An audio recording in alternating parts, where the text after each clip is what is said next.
Back to the European LCS. I'm here with Joe Miller and Trevor Quickshot Henry to break down our last match where Fnatic defeated ROCCAT. And coming in straight, first game of Super Week and a Ziggs pick in the top lane. Joe, what did you make of it? Well, it was a surprise for, I think, everyone. I don't think I'm the only one that was surprised by that. Obviously, they first picked the Ziggs, and we thought, okay, just putting priority onto that one, a safe champion for that mid lane, got a bit and everything to work with, and Peke, of course, has played brilliantly before. But then that last pick of the Orianna, and I completely think ROCCAT were just shocked by that one. They had no idea that Ziggs was going to come in top lane. Yeah, I completely agree. And one of the reasons that I really like the last pick Orianna to make it a double AP comp is the fact that ROCCAT had no hard initiation. They had Zyra for peel. Their initiation was a speed boosted Jax to run in. When you add the zone control, the poke, and the range that an Orianna and a Ziggs offer you, and you add Thresh into the mix with flays and boxes, there was no ways ROCCAT were ever going to make it to Fnatic if they played it well. And they did, so they won all the team fights. Yeah, and you're talking about the team fights, but let's take a look at how it came to the fact that Fnatic was stronger in team fights as well, is they just dominated the early game. Yeah, I really feel like ROCCAT mechanically are struggling to keep up in all of their lanes. In the top lane, Zaz has kept up with Soaz, which was surprising in the matchup.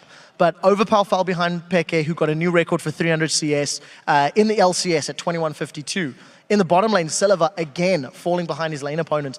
They were already at a disadvantage going to team fights because they simply didn't have the resources available. And that's the funny thing, because ROCCAT actually, if you look at their statistics, have gone a little bit better when it comes to farming, especially Overpower in the mid lane, from almost at the bottom of mid lane to getting up there into the top 4. And it just shows that it's not really enough against a farm-heavy champion like Orianna, who, all right, apparently Peke, by the way, didn't realize that he was going for a CS record.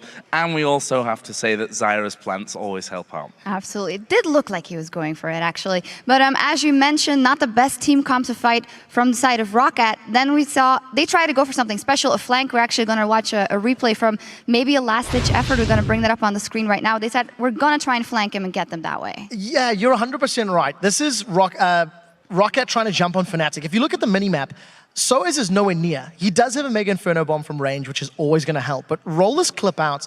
And the main thing to just keep note of is how decisive Yellowstar is with the flays, with the box. You know, landing a key death sentence onto Overpower. And the only sort of CC that ROCCAT have to really lock people down was Stranglethorns, but it was too late from Vanda. And after they throw everything in the kitchen sink at Fnatic, Fnatic shrug it off and turn it around. They chase ROCCAT down. Now, unfortunately, Fnatic's team comp is a reactive one. So because they blew all of their CC defending themselves, they didn't necessarily have enough to get the kills, but that was a team fight that they did so often, and I'm just blown away at how great Fnatic's control was in that game. Yeah, and that was the problem with that one as well. We saw how well they can control, even without Soaz in there, even without the bouncing bomb damage. Yeah, he got his ultimate in there, which was kind of the turn around and run point for ROCCAT once they saw that coming in. There were no kills for Fnatic, but you just saw that even Peke, who they did lock up as one of the only ones that they locked up, they still weren't able to finish him off. And if you can't finish that one guy, the rest of the team is just going to push you back with those ultimates.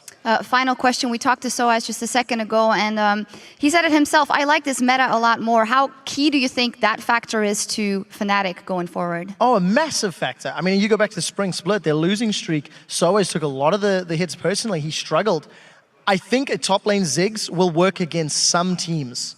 Had he been punished more or focused more by a more decisive ROCCAT or ROCCAT with an engaged support, you may not get away with that same pick. So it's something that can work, but whether or not it'll work in playoffs or something more important is another question altogether. But that's the thing about Soaz, right? We've already seen that if he's not enjoying how the game is supposed to be played right now, then he doesn't play well. That whole slump that Fnatic had where we saw Soaz, you know, at the end of his tether almost, where it seemed like this is a guy who looks like he could end up, you know, hanging up his mouse and keyboard at any point because he was just not seemingly having fun with the game. I think the fact that he can play AP Champions top lane and play without teleport here today, which is something he was quite vocal about, that's going to help him, you know, get to the highest level and even progress past that. I completely agree. I love the analogy of hanging up a mouse and keyboard, though I do think it's a bit weird. Yeah. You do I was going to say joke. boots, but I realized it doesn't really make sense. This is taking a depressing turn. Anyway, thank you very much, guys.